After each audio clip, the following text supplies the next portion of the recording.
Media जब आम जनता के लिए काम करती है तो देश का विकास होता है, और जब मीडिया सरकारों के लिए काम करे तो फिर पार्टी विशेष का विकास होता है।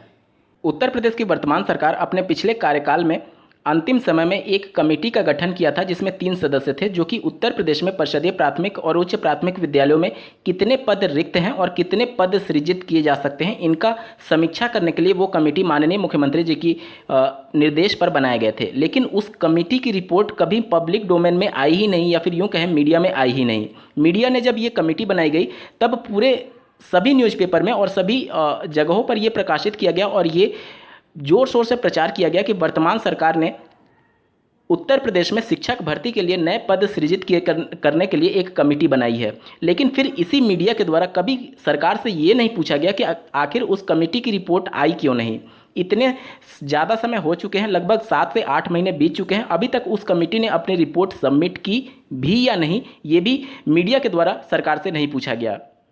और अभी हाल ही में बेसिक शिक्षा परिषद के द्वारा सभी जिला में कितने पद रिक्त हैं इसका ब्यौरा मांगा गया था, जिसमें कई जिलों के द्वारा डेटा प्रस्तुत कर दिया गया था और लगभग सभी जिलों के द्वारा आंकड़े प्रस्तुत कर दिए गए हैं। लेकिन ये आंकड़े पब्लिक डोमेन में या फिर यूँ कहें मीडिया के माध्यम से आम जनता तक नहीं पहुँचे हैं। इसी को लेकर के अभ्यर्थियों के मन में रोष है। आप स्क्रीन पर एक लेटर देख पा रहे हैं जो कि आज अभ्यर्थियों के द्वारा शिक्षा निदेशालय को दिया जाना प्रस्तावित है। आप स्क्रीन पर देखिए, सचिव बेसिक शिक्षा परिषद को यह पत्र लिखा गया है, शिक्षक छात्र अनुपात का डेटा मीडिया में सार्वजनिक किए जाने के संदर्भ में।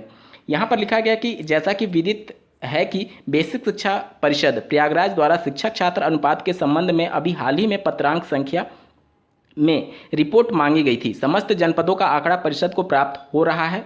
आपसे विनम्र निवेदन है कि शिक्षक छात्र अनुपात का डेटा सभी समस्त जिलों को मिला करके मीडिया में सार्वजनिक करने की कृपा करें। शिक्षक छात्र अनुपात पर आगामी भर्ती निर्भर करती है, अतः शिक्षा मित्रों के पदों को पूर्णकालिक शिक्षक के रूप में ना जोड़ा जाए। बेसिक शिक्षा विभाग में शिक्षक बनने का सपना देख रहे लाखों प्रशिक्षुओं के लिए यही न्याय संगत होगा। तो अब देखना होगा कि बेसिक शिक्षा परिषद के द्वारा जो नए आंकड़े प्रस्तुत किए जाते हैं उसमें शिक्षा मित्रों को शिक्षक के तौर पर काउंट किया जाता है अथवा नहीं, क्योंकि विधानसभा में जब बेसिक शिक्षा मंत्री जी के द्वारा आंकड़े प्रस्तुत किए गए थे तो उसमें शिक्षा मित्रों को भी काउंट किया गया था शिक्षक के रूप में। इसी वजह से वहां पर 26 छात्रों पर ही एक शिक्षक दिखाए गए थे।